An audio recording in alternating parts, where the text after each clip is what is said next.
What's up mga langga? Wait lang, parang mali. Ulit. So mga cutie pies, boys and girls. Wait, mali pa rin. So good morning my dear friends. Welcome to Grind and welcome to the vlog. Nandito ulit tayo kay Yamaha CDO2 Cycles sa Tomas, Davao del Norte. Right in front of you, ang bagong color option na mabibili natin sa Yamaha dealer lineup.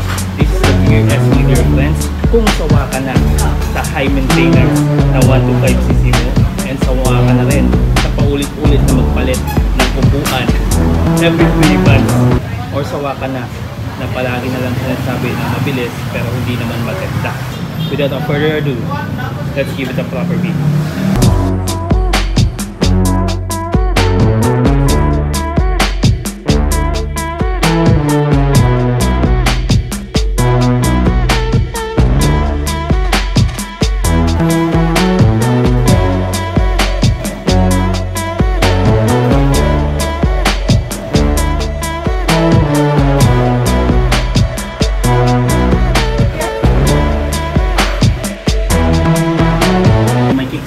May push start button din siya.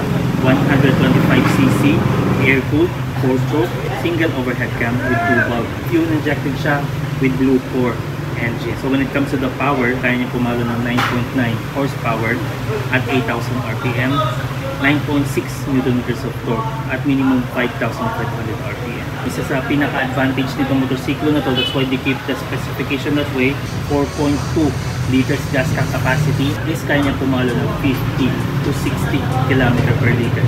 Kaya mag-long ride up to 200 kilometers na hindi nagpapagasolina. And isa sa advantage mo kapag naka-Mio Gear S ka, naka-start and stop system na rin siya. Naka-SMG siya. And ang advantage ng SMG, smooth starting tayo, which is yun nga, tipid sa gasolina and makakatulong din sa environment. Ground clearance 135mm, not bad for a city ride and small bumps out there. Just make sure na naka-optimum ang kanyang hangin sa kanyang gulong. Barbie, our #1 Disney princess here in CDO2 Cycles. 750mm seat height. She is 5 flat. Parang kahapon 411 ka. So massive shoutout sa kanya. Paupo po Ma'am Barbie. Tignan natin yung seat height reference. What do you think? Kaya mong itayo? Hindi. For 5 flat, sa tingin ko kayang itayo kung pipilitin kung upuan niya sa dulo. But this is what you are getting on this motorcycle. Alright. 96 kilograms wet weight. Magaan pa rin for beginners at pwedeng makipaghabulan sa 111 kilograms na 125.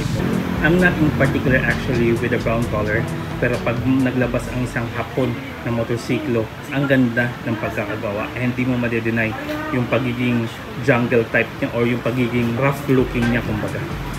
Itong motorsiklo na to hindi naiiba. Ang ganda ng kanyang pagkakapinta, and usually naka-glossy color tayo pagdating sa Mio, but with this kind of color, ang ganda po, ang daling linisan kumbaga, may pagka-practical siya, and yung hugis niya hindi masyadong aggressive, pero the design itself, it looks premium.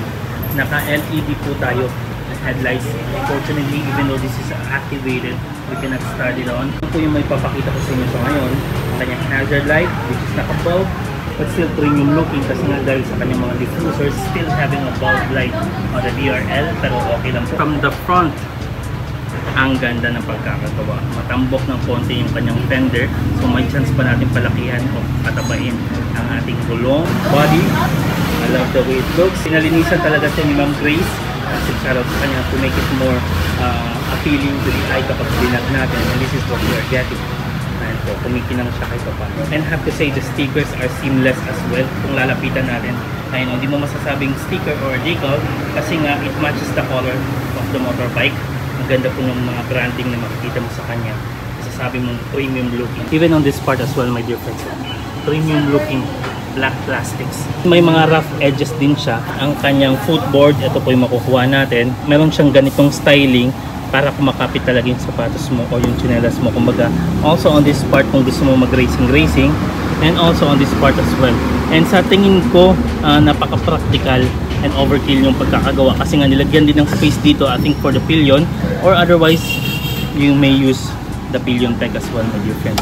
But for me, this one would be fine. Solid naman po ang pagkakagawa. It's not that bad. Hindi siya yung basta-basta mababasag kumbaga. When we are talking about Yamaha seat, it might not be the most premium looking, but it will be the most premium looking because of its color right now. Pero kung lalapitan mo po para kapain yung materials, I've seen better one, just like the Fascio, the i125 or the NMAX 155. Pero on this one, di pa rin pinagdamot. Makapal po ang kanyang seat. Kumbaga, titignan natin. Ayan po, malapad naman po. And it's having some inches para masabi mong fights na fights siya for a long ride. Even the pinion itself, my dear friends, ayan, isang malaking taong nga lang po ang pwedeng umangkas. Unlike the NMAX na yung tipong makikita mo sa daan, tatlo yung nakasakay sa motor. And I have to be specific on the grab bar as well, my dear friends. Ang shape niya parang kanta ni Ed Sheeran. Ma-appreciate mo kahit pa paano. Unlike the other bikes na yung tipong masasabi mo parang sinalpak lang para may paggamitan. Ito po, social pa rin kahit pa paano. This is what we are getting on the rear. And kapag humit ni Ma'am Barbie yung brake light, this is what we are getting. Turn signals bulb, malinis yung pagkakagawa kasi nga may mga diffuser siya that hits that it looks like an LED. Goodies, ito yung makukuha mo. Answer key, and it's having also a manual key as well. Meron siyang hazard, spacious po sa kanyang left corner with a 12-volt socket. And yun nga lang, wala po tayong glove box here. And it's having a foldable hook on this part. Alright, let's check if this one is having a hook as well. Ayan. To open the seat, ganun lang kasimple. Open it up. For a 125cc, it's quite spacious, but not that spacious as the 150cc. Or katulad nung kay Fascio at saka nung kay Mio Gravis. But those are fat and beefy seat if you're going to ask me. Pagdating sa kanyang manufacturing, made in the Philippines siya. Although hindi siya naka-digital, but I still appreciate it. Some lightings on this part. And po, turn signals dito, kabilaan, high beam, start and stop, the eco mode, and another lighting. That's it. Makikita mo itong mga ganitong wheels sa Mio lineups, except maybe for the Fascio. I've seen this one on the i125. And basta sabi kong super bland talaga yung pagkakagawa and pinagaan kumbaga. Another thing that we may add on the design as well, my dear friends, and po naka single sided po tayo dyan. Maganda rin po ang pagkakagawa ng kanyang exhaust. It's dark, so it's okay. Meron po tayong non-inverted front fork sa may harapan, no branding I can see, and monoshock naman po sa may likuran. Olic disc brake tayo sa harapan. It's usually Nissin branded. This one didn't mention. Mechanical leading clamp brake naman po tayo sa likuran. Pero kung ayaw mo naman yung tipong racing lang, gusto mo naman yung tipong may ample amount of power of a 125cc, hindi naman papahuli. It's having some cool gadgets and very low seat height. Meron siyang long ride capability. It might not be the best Mio for a long ride, pero at least capable siya, my dear friends. High ground clearance and also some better type of tires as well, my dear friends, na pwedeng dumaan naman. When we are talking about the pricing, my dear friends, 84,400, no? 84,400 Philippine pesos po. SRP, walang taas dito kay CDO2 Cycles, and ang kanyang lowest down payment that you will get, 5,000 Philippine pesos. So ayan, may motor ka na with the 5,000 Philippine pesos down payment. Go visit them, I'll link in the description na lang for their monthly payment. Ayan. Flexible naman po sila and meron din silang in-house financing. So my dear friends, let me know in the comment section below if you have violent reactions with this motorcycle. Na-vlog na natin yung gear niya back then. I think this color is very intriguing and very special or limited edition looking na scooter, my dear friends. And if you happen to like this kind of video, you know how it goes. Give it a thumbs up. Subscribe if you haven't already. Show the extent of your support by sharing my channel and extra support to everyone. Keep on saying